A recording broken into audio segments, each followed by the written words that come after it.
Welcome back to Sussex Squaddies, where we don't hesitate to call out the hypocrisies of the firm.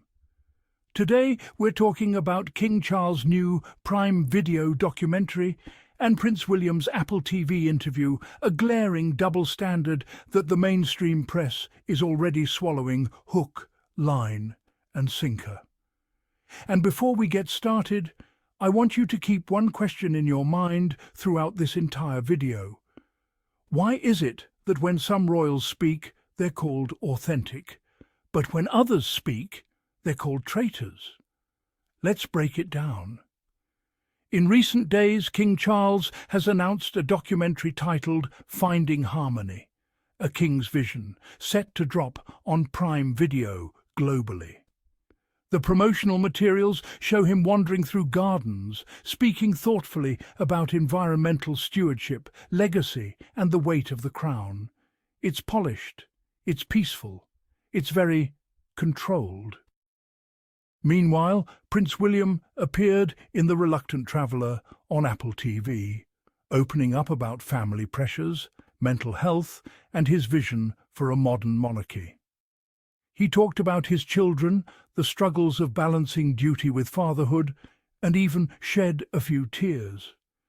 The media called it raw, honest, and refreshingly vulnerable.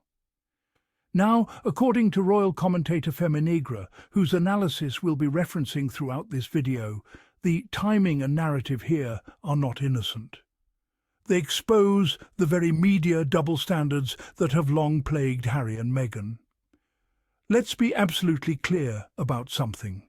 The content itself, King Charles talking about his environmental passions, William discussing mental health, that's not the core problem here. In fact, those are important conversations.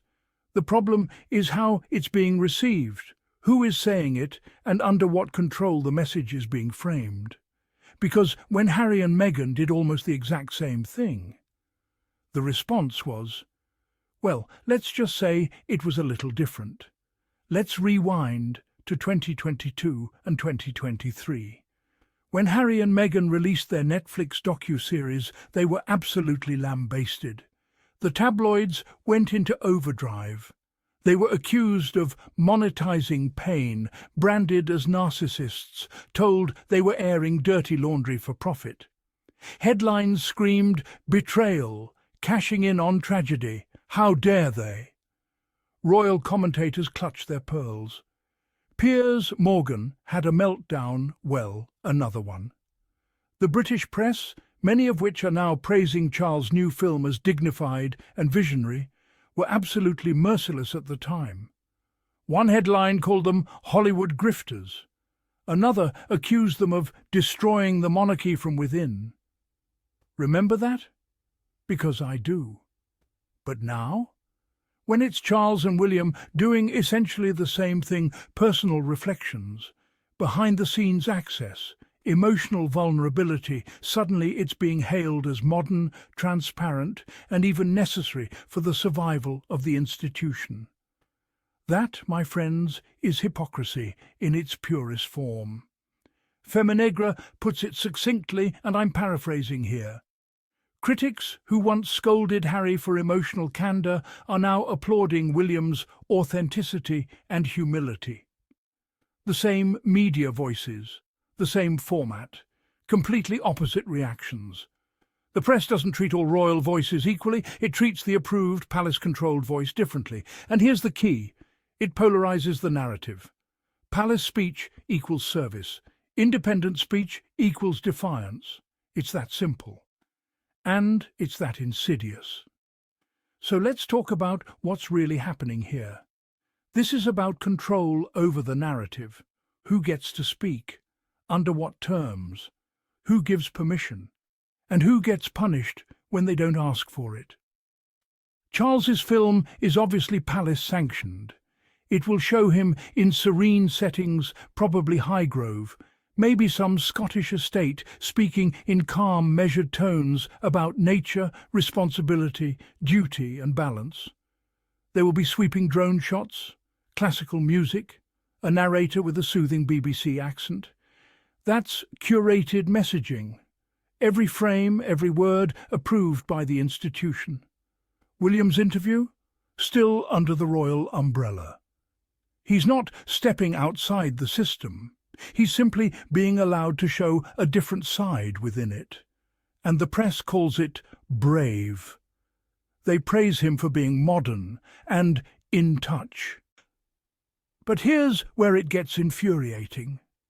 Harry and Meghan's Netflix deal was attacked relentlessly, and a huge part of that attack was because they dared to speak outside of the palace's tight control. They didn't ask permission. They didn't submit their scripts for approval. They told their story on their terms, and for that, they were vilified. The message from the institution and its media allies is crystal clear. You are only allowed to be vulnerable if we approve. You can talk about mental health, trauma, even cry on camera, as long as you do it within our system.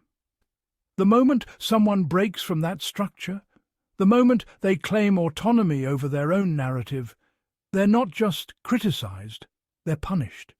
Publicly, brutally. This isn't about transparency, it's about permission. It's about maintaining control, and it's about ensuring that only the right stories get told in the right way. Okay, so why does this matter? Why should you care about which royal does what documentary on which streaming platform? Because this isn't just celebrity drama. This is about power.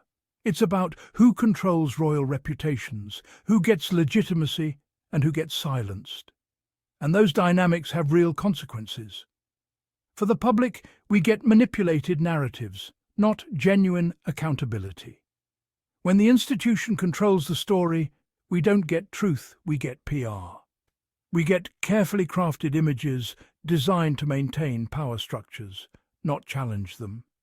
For Harry and Meghan, they remain marginalized, demonized and excluded, not because they did anything worse than Charles or William, but because they refused to play by the rules. They chose independence, and they're still paying the price. For Charles and William, they get to rebrand themselves as modern, vulnerable, visionary leaders, all while operating within a system that they still tightly manage. They get the credit for transparency without actually giving up any control. This is narrative warfare. And the battlefield is the media.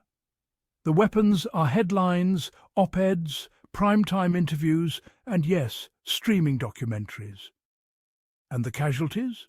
Truth, fairness, and anyone who dares to step out of line. The royal family has always understood that whoever controls the story controls the legacy. That's why they spend millions on PR. That's why they court certain journalists and freeze out others. That's why palace sources always seem to know exactly what to leak and when. But what we're seeing now, with Charles and William being praised for the exact behaviour Harry and Meghan were crucified for, that's the mask slipping. That's the hypocrisy on full display. Look, I want to be clear about something. I'm not saying Charles and William shouldn't make documentaries. I'm not saying they shouldn't talk about mental health or show vulnerability. In fact, I think it's great when anyone in that family opens up about real issues. What I'm saying is, if it's okay for them, it should have been okay for Harry and Meghan too. The standards should be the same.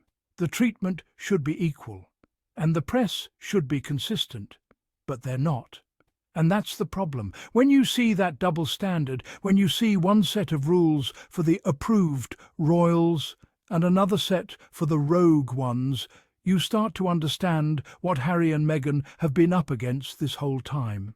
You start to understand why they left, and you start to understand why they felt they had no choice but to tell their story themselves. Because if they didn't, who would? So next time you see glowing headlines about Charles' visionary film or William's honest emotional interview, remember this video. Remember that the same mechanisms that crushed Sussex stories are now elevating the palaces. The approval, the framing, the permission, that's where the hypocrisy lies. If you like this breakdown, smash that like button, share this video, and subscribe if you haven't already. Leave your thoughts in the comments below. Do you see the double standard too? Are you as frustrated as I am? Let's talk about it. We'll keep holding the firm accountable, because someone has to. Until next time, Sussex Squaddies out.